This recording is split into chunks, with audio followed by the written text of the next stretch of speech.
Thank you very much. Thanks a lot for that introduction, Kim, and thank you for everybody that's participating today.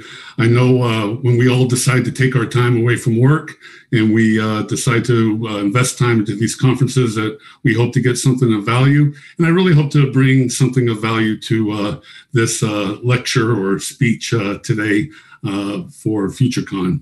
And so, yeah, as Kim mentioned, no more kicking the can down the road, right? 5 things I think we have to finally grapple with. And I'd like to sort of give a quick background on what drove this topic. To start off, I mean, the title of, or the name of this convention or conference is FutureCon. And I was thinking, we need to think about stuff in the future, right? What are we working with? What are we grappling with? And when I was thinking about that, I was like, well, there's a lot of things that we have not yet stopped grappling with that are in the past. We all probably have conversations with peers. We have our social gatherings, and you think about all the things that we are dealing with that we have been dealing with for a long time. And I thought, maybe it's time to introduce those and bring those back to the top of mind. And personally, another thing that drove this is my own kind of personal struggle as a professional to keep up with some of the newest trends, right? And I bring 3 here on this slide: endpoint security, microsegmentation, zero trust. And I think to myself, man, the things that just keep changing, the things that we have to keep dealing with and change and new approaches. And I thought, I'm not sure, if these are the things that we should be doing. And why is it that we keep getting driven to these sort of changes? And it kind of drove those sort of thoughts drove this topic. And finally, thinking of a keynote to exercise just some critical thinking muscles, right? Bring on some topics that just make us think critically, not bring on a topic that we've all heard and we all kind of agree with. And with that, I just want to have a disclaimer. When I bring up these 5 things, some folks in this audience may not fully align with some of the ideas here, and that's okay. The question or the point is to kind of just bring up some critical thinking, to reevaluate our approaches, to reevaluate what we're focusing on, right? Why do we have these things that we have not yet dealt with that we need to deal with? And why have we not yet grappled with those? And maybe that's because we could think of a different approach. This presentation doesn't attempt to prescribe solutions. It is just a thought leadership, a thought-provoking one. And there's a lot of times I use the word we in this presentation. We is not just security professionals. It's the entire ecosystem of folks who are stakeholders in the security of our organizations. And that would be business leaders, that would be vendors, that would be solution providers, and us as security professionals. So with that kind of small disclaimer, I'd like to go to introduce the 5th topic. And I'm going to be doing this in order of least important to most important, right? And in my mind. And to introduce the 5th topic, I'd like to introduce like the one-to-many breach. And some of you are going to immediately go to the conclusion that we're talking about supply chain, especially when you see the issue with IPNet, right? IPNet was a single real-time operating system, TCP/IP stack. Real-time operating systems are used as a real small, lightweight, highly performance-capable operating system, primarily in stuff like industrial control systems and embedded systems. And the real-time operating system was actually developed initially by a company called Interpeak. And in the mid to late 90s, and they had licensed their real-time operating system, or RTOS, to many different companies like Siemens and Green Hills. It was eventually purchased by Wind River in 2006 and continued to be applied in systems that Wind River makes, and of course, continued to be licensed. So they absorbed this RTOS, and back in 2019, researchers found 11 vulnerabilities that were integrated or embedded in this RTOS. 7 of them extremely critical that would provide an attacker the capability to completely bypass our traditional security controls and gain control of whatever the system is that the RTOS was on. residing on. And here is just some of the things right out of Green Hills. This is right off Green Hills' website and the applications in which they use this RTOS. Pretty critical applications, right? Wind River, from MRI equipment to satellite modems and elevator control systems, and Siemens, of course, in different functions for energy management, energy delivery, energy control. Between Green Hills and Wind River, when this compromise or these vulnerabilities were identified, there were about 2 billion devices that were estimated to be affected. 2 years later, because this was discovered in July of 2019, 2 years later, we have probably only 97%, or we still have 97% of these devices that have not been patched with the appropriate patches to get rid of the vulnerabilities. And that just brings up the situation and an understanding that they're not patched because this is hard. Well, we need to be considering on what should we be demanding and what should we be doing so that we're not dealing with things like this, right? And so the fifth most important thing that I think we need to address, and we've been talking about it for a long time, is we really need to finally address our supply chain security, okay? Businesses need to demand that we address this. We being the entire ecosystem. I don't consider this a cybersecurity professional's problem, but I do believe cybersecurity should be there, that when the business demands it, right, we're able to enable and able to guide the business through that process. Talk about kicking the can. We've been talking about this for a long time, okay? And only recently, in the last 4 to 5 years, we've been getting a lot of warnings about supply chain vulnerabilities outside of just the cybersecurity space, but all over all the different kinds of supply chain methods.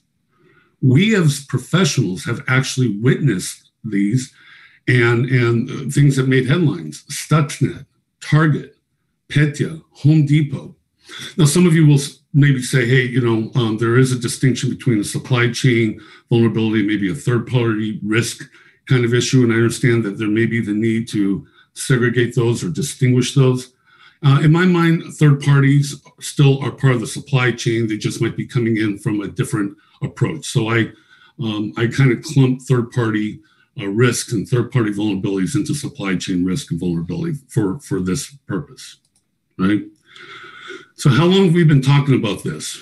In 2011, I did some research, and in 2011, there was the first time I could find the introduction of blockchain as a method to secure the supply chain. In fact, I recall as a practitioner that was one of the first times I heard of blockchain being used as an application outside of cryptocurrency. So this was introduced in 2011. In 2020, at the RSA conference in Asia Pacific, Japan, there was a presentation on the use of blockchain to secure bills of material. So we have been talking about this for a long time. And then in December, we get SolarWinds, right? We get the SolarWinds breach, supply chain breach. And I thought, this is going to be it. This is when we're going to finally, as an industry, as an ecosystem, we're going to deal with this and deal with this effectively. And it took the news, and you can go on the YouTube and you can find all the stuff that's being talked about, and vendors started coming to bear. But I'm thinking now it's July, and really, are we really moving on this? Not sure. Doesn't seem so. I know my particular focus and the focus the businesses have been giving to me is all the ransomware attacks that have been going on, right? So this is sort of my call for action, right? For supply chain vendors, develop a supply chain security solution finally for us.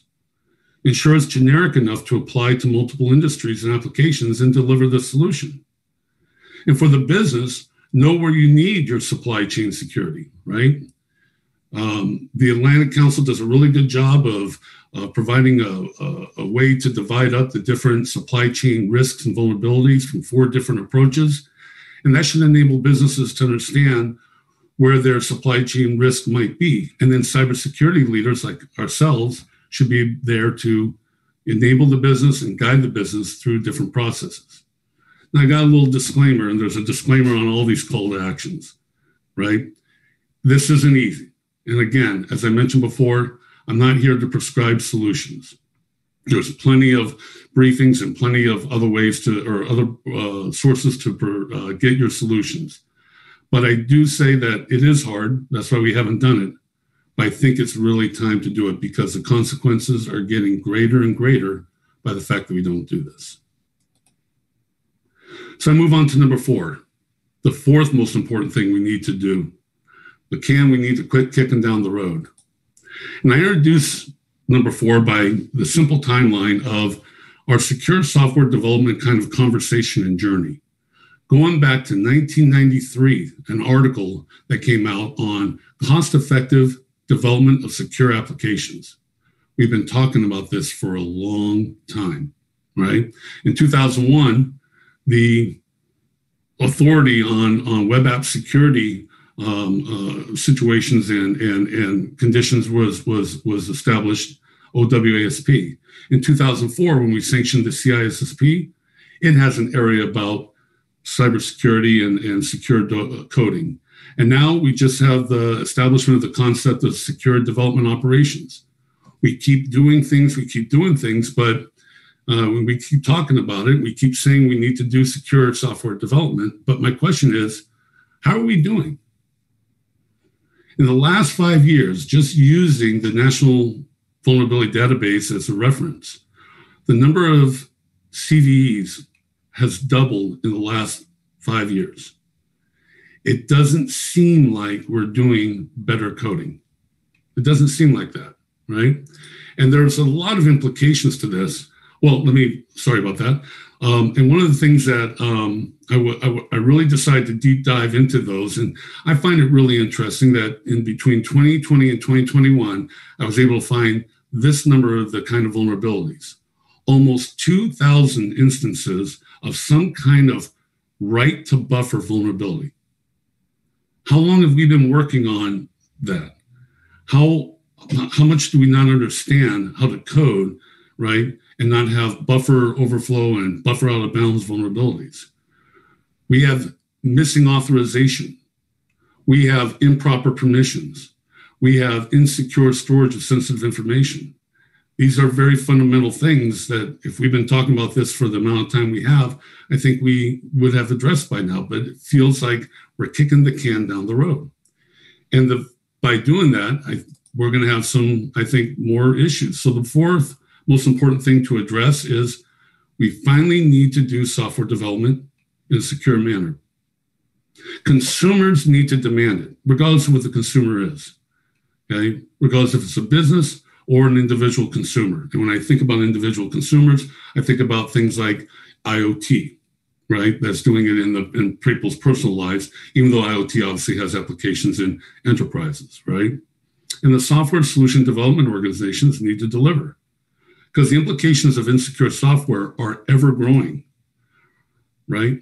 We have software doing everything, phones, networking, everything IoT. We've removed hardware and we put in PLCs, right? Our GPS and other sensors, everything that's going on is software-based. We've really shifted from hardware-based stuff to software, and the implications of this, with vulnerable software extends far beyond what it used to be, I would say, like in the early 2000s when we were patching our Windows server, patching our workstation. The implications are just very significant, right? We've replaced our hardware. We're doing software-defined networking. We have all of our servers running on software through virtualization. We have everything in the world as a service, which means it's pretty much software. We have reliance on autonomous automated systems now running on software, transportation controls, and IoT. And so if we don't deal with this, especially as we continue to move software out of just the area of workstations and servers, and we put it into these other applications, right? Even though they might be single-threaded, the implications get much more serious than, oh, gee, I have a buffer overflow. Right? An autonomous autonomous vehicle that can be hacked, the whole driver control system taken over and crashed. Or home routers permeating throughout the globe in which the DNS can be attacked, so that individuals who think they're going to a otherwise legitimate website are going somewhere malicious. Baby monitors and baby videos are able to be hacked, and and people are able to interfere and intervene with the stream of video and audio, and our privacy and other issues with that. And these are all just single-threaded. And maybe that's why we've kicked the can down the road, because we've been talking about especially IoT and IoT security for years now. And maybe it's because it's still kind of single-threaded. Maybe it's still kind of single-threaded. But what happens when it becomes multi-threaded? What happens when all these single threads, and we get that common data capability, we get those common platforms and the common integrations, and all of a sudden it's a multi-threaded implication, where one problem in one area can permeate and propagate to all the others. Almost sounds like a supply chain kind of method, but the implications of not addressing this are far more significant than they've ever been. And I would think that it's time to quit kicking the can down the road on secure software development. So the call to action for the developers and product providers: practice good code quality, integrate that code security assurance processes. You know how to do it. We've talked about it. There's 18 million ways to do it. We need to do it.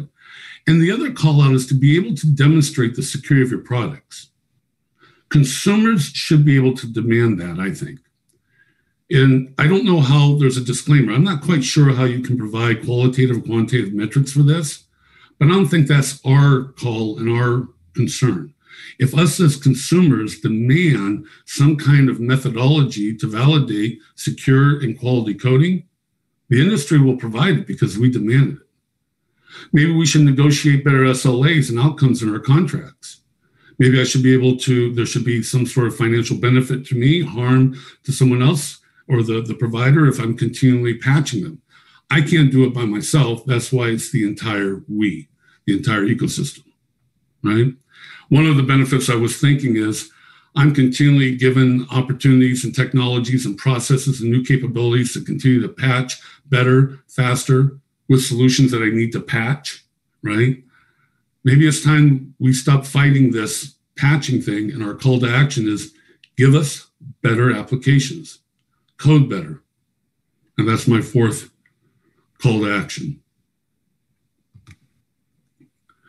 So then we go to number 3. To introduce number 3, I bring us to our very comfortable CIA triad. And there was a lot of conversations that have brought up this particular thing in my mind that I've been having for years. So I was looking at the confidentiality, I was looking at availability, and I was looking at integrity, and I was looking at how we as security professionals and other organizations that kind of influence what we do look at the CIA triad. And off to the right, you'll see there's a lot of things that we worry about, PII and different standards and PCI and HIPAA, and they're very focused on data confidentiality, right? With a little nod to data availability, because in most of these standards, they require you to do stuff like incident response and disaster recovery. I looked at SOX 404 and I saw it's very data-centric standard that looked at integrity. And then I was really familiar with like NERC SIP and NEI, and pretty much they're looking at systems view of integrity and availability. And I thought, a systems view, that's not what we're doing. Why is that? Why are we focused on data protection so much? Okay?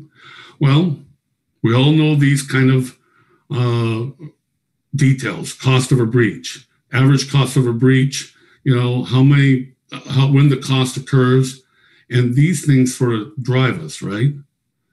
And so when we have those kind of things, from Pony Mount or whatever, how much is a single record? Every record costs, $130 per record for a breach. That kind of stuff seems to drive us, But I'd like to ask, and this is where we get put on our critical thinking hat. Where is the harm? Target breach of 2013. This is their stock prices as of 3 days ago. Okay? And Target wasn't like the victim of some very malicious attack, and they had been doing everything very right. As a matter of fact, Target is a heck of a case study, and things that an organization wasn't doing very good, that led to a small breach turning into something much larger. Same with Home Depot. Where's the harm? We think there's harm. We've been told there's harm. But when you look at historic major breaches on some of these organizations, I would offer, I'm not sure the evidence is really there. Now, people can nitpick this and say, oh, well, what about that other company? And they've never recovered, and that might be true. But I continue to look at organizations. Facebook, 2019 breach, they're growing. Marriott, outside of a big dip in 2020 attributed to COVID, after their breach, 500 million records, they're growing, right? Financial industry. I used to work at Alaska USA Federal Credit Union as a security manager, and the mentality was you would be doomed if you had a breach because trust is everything. And yet we have First American Financial Corp outside of the 2020 major dip that you can see, doing well, right? Capital One, doing well. Equifax, I didn't even know they were still in business except for the fact that I could look at my score because they got off TV and everything. And I was like, how are they doing? Huge breach. They're doing well, right? And so my question is, what are we actually kind of like protecting? Data. We want to protect personal data. Now, granted, we also protect proprietary information and stuff like that. But our major focus on all those things when I had the CIA Triad up is data. But we have like 7.9 billion records exposed in 2019 alone. That's the population. In one stat assumes that determined in 2019, the average American had their data unauthorized exposed 4 times that year, the average American. But we're going to move and bang our head, right, we're going to move and bang our head. Sorry, there's something popping up on my screen and maybe look, move and bang our head on this. And I think the third most important thing we should address is maybe a shift from data protection to system protection. And system protection is about the ecosystem of your operations, right? Not so much the data. And I am not saying that we stop protecting data. What I'm saying is maybe we focus a little bit more on systems than just the data. And that is not where we've been, and we've been kicking this can down the road. Because this is an example of the importance of systems focus, right? The Colonial Pipeline issue, or the Massachusetts Transit Authority, or JBS, right?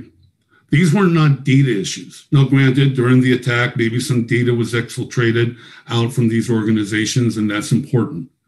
But is that really what we're focusing on? We were focusing on the East Coast not getting fuel. We're focusing on a problem in the supply chain for food.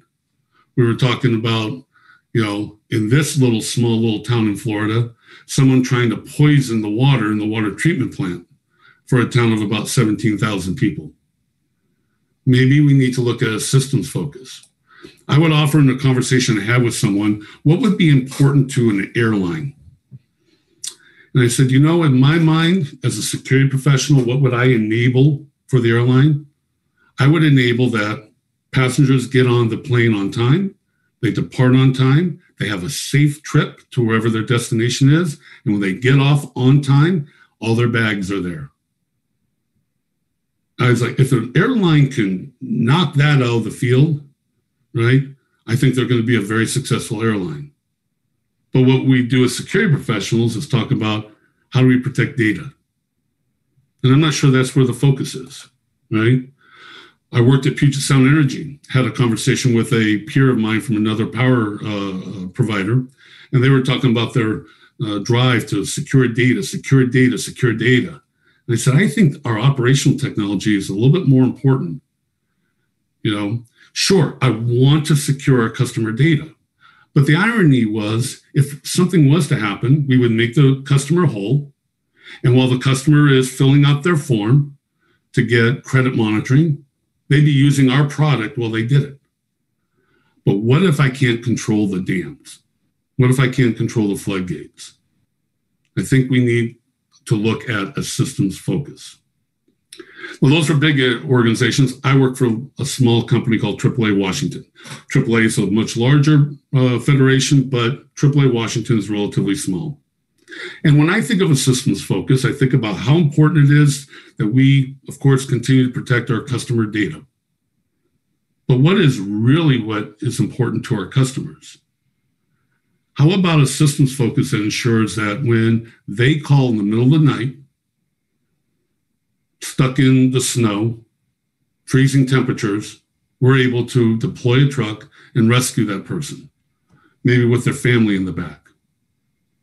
That's why I contend that maybe we should be looking at a systems focus, because this is the chart for a company that did not, right? And now we can see what kind of damage the lack of a systems focus can really do. So the call to action, us as security professionals, let's reevaluate the business risks.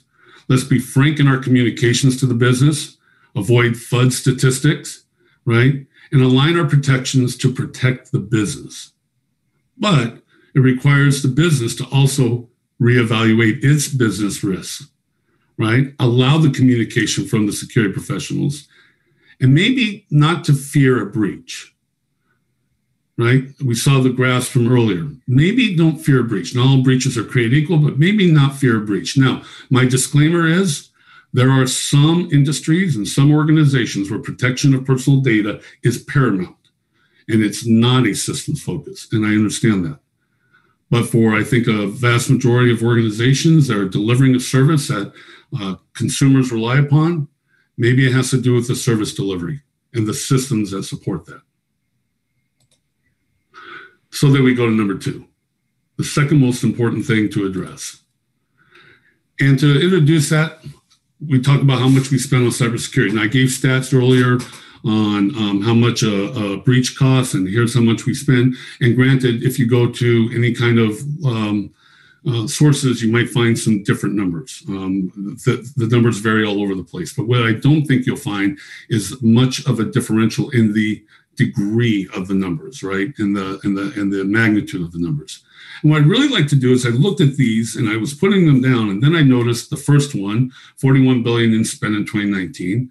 And then I noticed the 3.5 billion harm in 2019. I decided to deep dive into this. And it wasn't easy, but by being able to put together a lot of different disparate information, I was able to put this kind of statistics together, right? In 2019, we spent 28 billion approximately on prevention of breaches. And the remainder, we spent the other 9 billion on detection of breaches. However, the harm that was caused by the breaches, only 0.8 billion, 800 million, was attributable to the fact that the breach occurred, but was stopped and detected quickly. The rest is because detection was delayed, 2.7 billion. Now, delayed detection for this particular statistic was we did not see the breach, we did not detect and contain it and rectify it within 100 days. So we spent about 79% of our resources against 23% of the harm and a small 21% against the remaining harm. And when you look at that, it makes you question, what are we doing? And are we doing the right thing? The second most important thing I think we should address is we should start getting a better investment in our detection and response capabilities. We need to demand it as security professionals. And I'll show you later that I don't think we are, because that's not what the industry is providing us for solutions. And if we demand it, vendors need to deliver. Because if it's not about, we've heard this before, it's not about if, but about when, then why are we killing ourselves to prevent the if and not preparing ourselves for the when? Statistics show that if you can rectify a breach within 200 days, on average, it costs organizations over $1 million less than if they rectified the breach over 200 days. Okay? So how are we doing on prevention that we're spending all of our time on, spending all of our money on, right? Well, we have 3,500 cybersecurity vendors, and about 73% of them focus on prevention. In 2019, about 200 new vendors entered the arena and all focused on threat intelligence and prevention. So when we look at breach statistics, my question is, how are we doing on prevention, right? We have a 73% increase over a 5-year period. Detection is also growing, but at a much lower rate, right? And so then also going back to something I talked about, like I'm getting churn and I struggle with all these new things that we're supposed to be doing. I would ask, all this effort that we're doing on securing all those remote endpoints in the wild, all that stuff we did when we went from zone-based protections on our firewall, right, in 2015 to going to microsegmentation in 2016, this new push for zero trust architecture, how's that doing for us? I would offer maybe we need to start figuring out to stay protective, try to prevent the breaches, but look at better detection. There's an actual ROI that's measurable if we're able to do better detection and response. And I believe detection is easier than prevention. Over the last 15 years, the attack methods, the attack vectors, the attack approaches, the packages that are being delivered have changed radically. But over the last 15 years, indicators of compromise, right? The information we have in the MITRE attack framework for where we can test our controls throughout the risk management process, the cyber kill chain hasn't changed much, really hasn't. And this is a great application for something like machine learning to say, you have a compromise, work on it, respond to it. It's a much greater application for ML, I think, even than prevention. So the call to action, right? For us as security professionals, we need to demand better detection technologies, right? We need to invest in those better detection technologies when they're out. Now that's a change in focus when much of our budget is all about prevention. What about detection? Can't detection also be a way that we reduce risk? That risk exists, but it's mitigated by the fact that we can detect a breach very quickly and invest in initiatives with real ROI. I have to ask you, and you're going to do this your own sort of chew in your own head. How well is that endpoint race and chase doing when we're trying to figure out how to secure all those things out in the wild? How did microsegmentation do? You were probably halfway through it if you were like me, and then all of a sudden someone said, no, we're going to zero trust. And you're like, man, I just can't keep up with this, right? And the vendor community needs to bring better detective technology, bring real machine learning to bear, as before with other solutions, be able to demonstrate your efficacy and stop just driving us to continue to change our entire approach to security over and over and over with your new marketing terms and new capabilities. Now, again, there's a disclaimer, okay? Not everyone can just say, oh, no problem on prevention and breaches are okay, and we're just going to go into detection.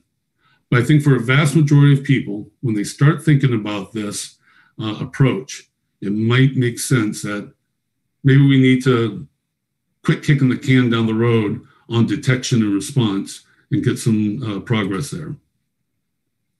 Which leads me to the most important thing we need to address. And for that, I'll start with our very familiar risk management lifecycle, right? Starting on the left in the purple, we have to, identify our risk, and then we evaluate them. Then we put controls in the yellow. We validate how those controls are doing, and then we identify what our residual risk is and what our new risks are.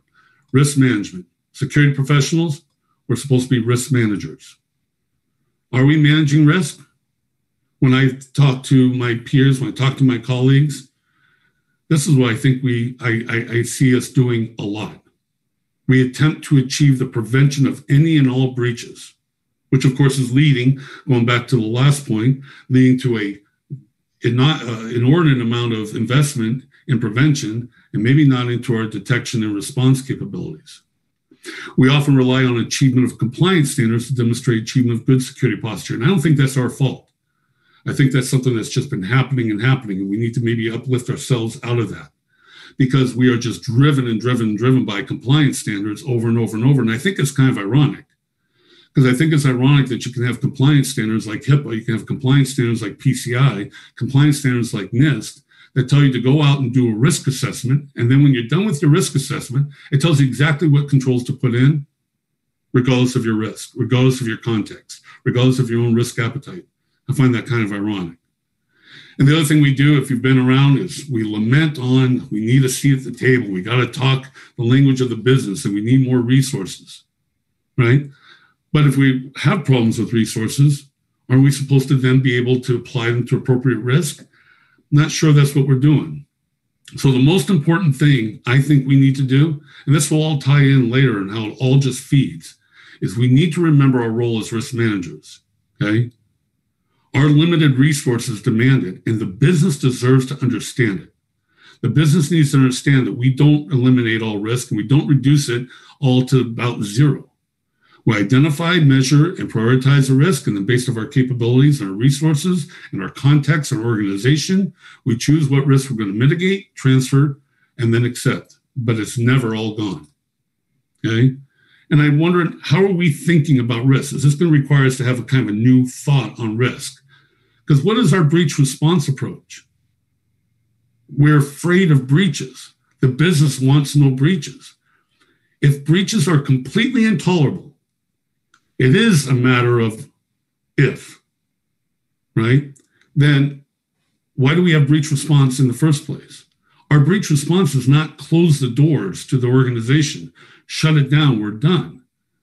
We should be able to have breach response capabilities that allow us, like in those charts, to continue to thrive after a breach. And again, I comment, not all breaches are the same, okay? Is there a new need on how we shift about thinking of risk? This sort of goes back to some of the 4 different areas from before. Are we looking at IT and data protection, or OT and systems protection? Is it our applications and our code, or is it our infrastructure?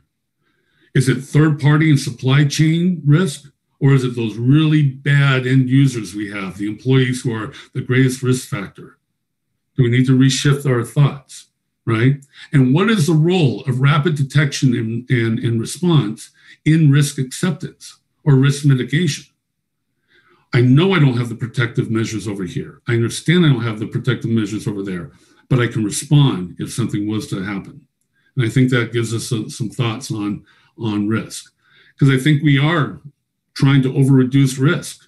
And I'm not sure the business is asking for it all the time. The business seems to be getting a better appetite for risk, or else they wouldn't go to the cloud, or else they wouldn't be embracing remote work, or they wouldn't be embracing BYOD. And are we as professionals trying to just reduce that risk so much, right? Especially through prevention technologies, and to the point that it's beyond even what the company is asking for. And how are we ensuring as professionals our own independence from the newest trends? This endpoint protection because of all the remote work, the microsegmentation because of BYOD, zero trust. The concept that my internal network is no different than the internet and how I treat things. What are we doing about risk? Are we trying to over-reduce it? The next is passwordless security. I understand the weaknesses of passwords, but we've been grappling with passwords and password strength for a while. And every once in a while, there's a little hiccup in a password and you get that breach. But we're going to completely change our entire mentality to passwordless security. It might be for some. All I'm asking in critical thinking is think about whether or not is this really what should we be doing? And is this even sanity? Okay. So the call to action, security leadership, manage risk. Don't be afraid of breaches. Invest in initiatives with ROI. And the business needs to allow risk to be managed, not just reduced to zero. Don't be afraid of breaches either, and be okay with enough security. Again, I have a disclaimer here that there are industries and situations where,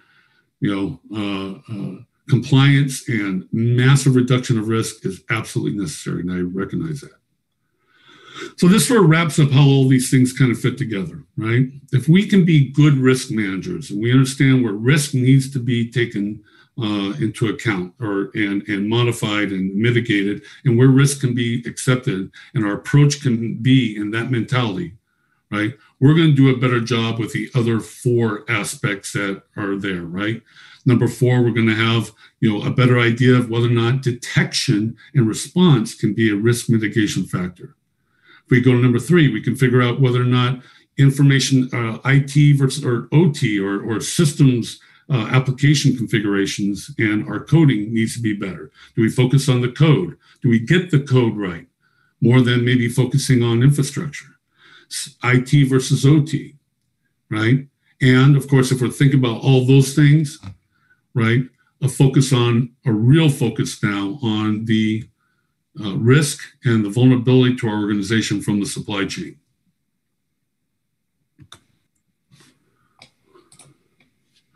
And here's a bonus. So about 4 weeks ago, this was posted on LinkedIn, and the only reason it showed up on my page was because a colleague of mine from a financial industry saw this and made a comment that this actually wins the internet.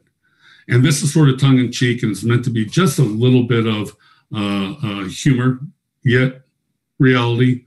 If we can address this too, that would be great. But this would take a big ecosystem organizational effort, right?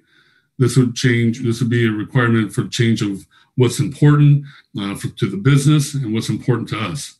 But I saw this and I had to share it, and I just thought this is something that we need to address. And again, I offer no solutions. This is not prescriptive in nature. So these are the major points. We have 5 areas of concern, right? And from left to right, they go from the 5th to the highest. Okay. I think kicking the can down the road on any of these has got to stop, because the implications and the harm is coming to a whole new level. We've got to address these things, right?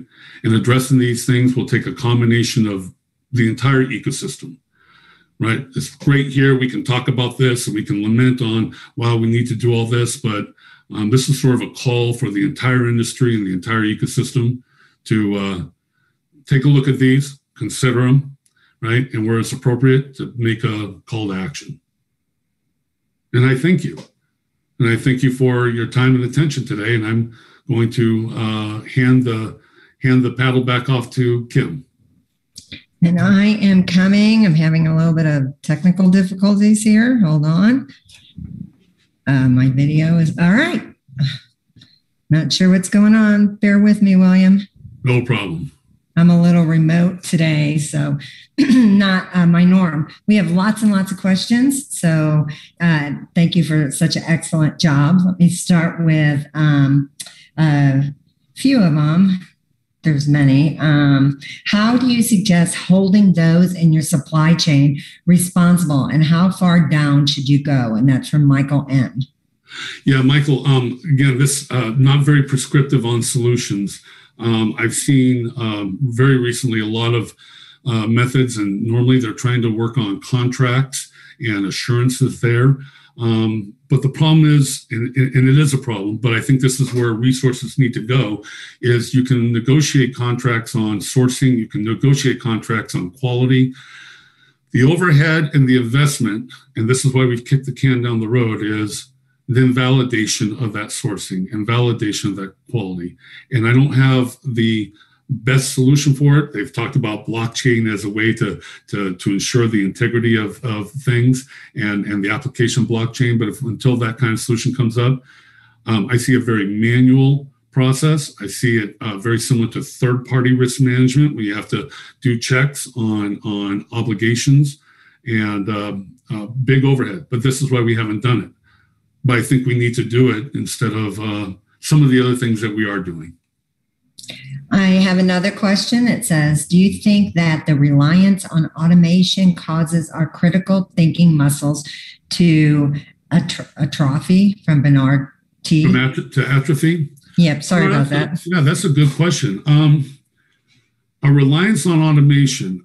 Actually, I'm a big fan of automation because we don't have a lot of resources. But I think automation has a role. I think automation has a role of replacing today, and might be able to get a much greater role later, of replacing. Remember that list on that almost second to last slide of all the things our defenders are doing? If we can take the repeatable operational overhead but necessary tasks and automate them, I think that frees us up to be more critical thinkers on what else is there that we need to be dealing with that we're not, instead of being in the mundane, repetitive mode of just doing the same thing over and over. So I think automation can be an enabler for critical thinking when appropriately applied. Another question is, what do you recommend on how to have that conversation with the board management on funding budget on detection of brief instead of prevention? From Ron. So, Ron, it first starts with having a relationship with the board so that you can have that very, very, very honest question. But when you're defending your environment, and if you have the trust, if you start with the trust, then it's a trusting conversation. You don't coming off going, hey, we're going to, and I'm oversimplifying the conversation. Hey, we're going to stop preventing and we're just going to start detecting, because that's not what we're doing, but I'm oversimplifying. But if you have trust in that conversation, there will be an ear to that conversation. And of course, anyone who goes into that conversation will have some allies with that conversation, maybe business leaders and IT and stuff like that. You want to go in there all alone on a silo, isolated island going, hey, everybody thinks we can prevent, but I think all along that we should be detecting. You would have that kind of alliance to go in. And with that trust and with that alliance, I think you could have a really good conversation. We have from Paul, secure SDLC must be checked and validated during third-party evaluation as part of supply chain checking. So how do you ensure fourth-party depth and lower? Yeah, again, that sounds like I'm asking for things that are prescriptive, and I don't have that, Paul. This kicking the can down the road thing, is not me being preachy as like we've got it all together where I'm at, and we're doing every of these top 5 perfectly, but it is an exercise in the mind. I'm not sure. Obviously, we know that in the supply chain, the amount of layers can be very significant, right? But if everybody was doing, if every organization, so this is a call out to everyone, if every organization was doing their own supply chain security, and we had great solutions and great processes and great understanding, then that thing that's the 16th down in the level of your supply chain, well, that's being checked by someone who's 14th down, right? Who's being checked by someone who's 11th down. And eventually you have assurances when you're checking 3rd down. And so there's a lot of cooperation that has to happen for that, because one organization can't go all the way down the entire chain and validate everything within the chain. I have another question from Marilyn. She says, please speak about the harm, and she put harm in caps, to the healthcare industry. So I worked, as Kim noted, I worked for a medical organization. Providence Health and Services, pretty significant here in the western part of the United States, and we took HIPAA very seriously, and we took EPHI very seriously, and we took protection and privacy very seriously. But what I found really interesting is when I would get Weird as their security leader, their CISO for a particular issue, sometimes leadership just drew a blank. I'm thinking there's all this risk, there's all this risk, there's all this risk. And you're talking to an organization that cuts people open every day and has an entire risk management department because of that. And so there is obviously harm. When you do have the HIPAA violations, you do have security breaches. There's fines and there's corrective action plans and there's OCRs going over and watching what you're doing, but you survive. I mean, one of the organizations I know that had a breach early on in HIPAA is thriving, and has done massive mergers and all. What you don't want is so much significance in your breach that all of a sudden you're being so regulated that you lose your license to work. That's when you're closing the door. But what is really the harm again? Do I want to have a systems focus at Providence and keep the systems running? They're life sustaining and helping our operations, or am I going to be closing my door because 1,000 people medical records got breached? It's not good, but I'm thinking about where our focus needs to be. I hope I answered the question. I feel like I went around it, but it wasn't on purpose. Well, that's a big question. Here's another big question from Terry B. Here's a new one. What's the most common breach you see on a regular basis? Well, ransomware is the most common breach happening right now. There's a stat, it seems kind of inflated, that there's a ransomware attack. Now, that doesn't turn into a breach every time, but there's a ransomware attack like every 38 seconds. You Google that. I believe. We can turn the news on right now and see that. Right. I think that's the stat, and that's what's going on. Because again, it's a systems approach too. It's not about the data protection. Sure, data gets exfiltrated, right? And I find it really interesting. Someone goes, and once you restore your stuff, by the way, all your data got exfiltrated. I'm like, what mattered? When I couldn't do business or when my data got exfiltrated? And you're like, we know how to handle data exfiltration. Everybody does the same thing. We don't know how to handle system loss. Everybody does it differently. And I think that's where our focus needs to be, because that's what keeps the doors open. Is being able to deliver your services. So we have about 7 minutes left. I don't have any other questions, but I would like to add one question for you. I was watching our friend of our show, Morgan Wright, who is the chief security advisor for Sentinel One, and he's also a Fox News analyst with some other stations he is on. Last night I saw him on Fox Business, and he was talking about the latest breach, the $70 million ransomware that's out there. And he is saying, this is the line in the sand. What is your thoughts on that? And do you have anything to comment on what's going on right now? Well, it's a supply chain breach to start with. Okay. It started primarily with one vendor's vulnerability in one vendor's software. And the ability to exploit that vulnerability turned into the ransomware. And I don't know about the line in the sand. I thought SolarWinds was. I really thought. And SolarWinds took off for about a month, and now ransomware is now back on our radar. And I'm not seeing supply chain again. And even though, again, the root cause of this particular breach started with a supply chain vulnerability that was exploited. I'm not sure. When the Office of Management and Budget had their big breach, it was on the news for like a day. Equifax was like on the news for 2 weeks. OMB's on for a day. It's interesting. I think we're kind of getting tone deaf to breaches until it impacts us significantly. Colonial Pipeline, right? JBS.